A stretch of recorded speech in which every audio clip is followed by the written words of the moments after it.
Okay, so in the last part of this chapter, we are going to study the uniform series present worth factor, and the uniform series present worth factor helps us to calculate the present value of a uniform series. Okay, so in the previous part of this chapter, we have learned how to identify the annual installment size or the annual payment size for a loan that is taken as equal to P for n years. Okay, this time we are going to calculate the maximum amount of money that we can borrow from the bank if we are going to pay it in n year, in the end of each year for n years in installment size of A. So this time A will be given and the P is going to be found. So how do we do that? Of course, again using the multiplicative inverse, because we know that the ratio between A and P, A over P, is calculated as the uniform series capital recovery factor, and the ratio of P over A is just going to be the multiplicative inverse of that, which is 1 plus I to the power n minus 1 over I times 1 plus I to the power n. And after a little algebra here, you will see that that is going to be summarized in this form: 1 minus 1 plus I to the power minus n over I. And the ratio between the present value and the annual installment size of a uniform series is going to be formulated like this. Now, again, we are going to use the extended notation. Again, we are going to use the extended notation for uniform series present worth factor as parenthesis P over A under I% interest rate for n years. However, again, our compound interest tables do not have a separate column that corresponds to the uniform series present worth factor. However, we know that it is basically the multiplicative inverse of the uniform series capital recovery factor. So what we are going to do is we are just going to search for the capital recovery factor, and we are just going to take the multiplicative inverse of it to determine the uniform series present worth factor. Now, let's solve this question number 9, to understand this better. An engineer plans a retirement such that he will have to withdraw $10,000 from his savings account at the end of each year for 12 years. Okay, so the planned retirement is like this. So for the following 12 years, this engineer would like to withdraw $10,000, equal amounts of cash from this account at the end of each year for 12 years.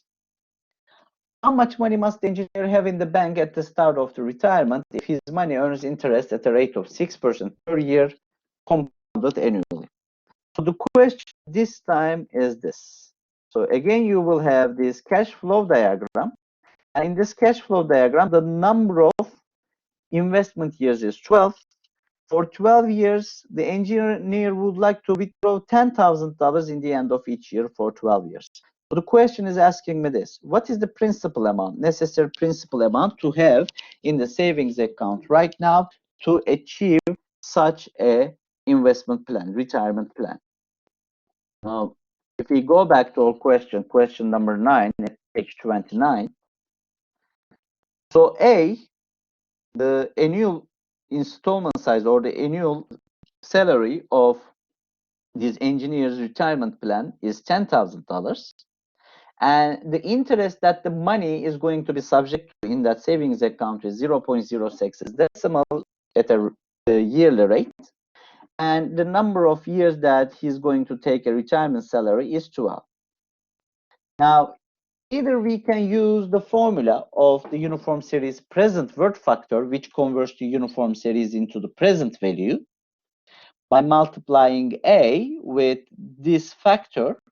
We can calculate the necessary principal amount, and the annual payment size, salary size, is $10,000. And in the uniform series present worth factor formula, we are just going to plug in the annual interest rate as 0.06 as decimal, and the number of investment years will be 12. and that value is $83,838.4.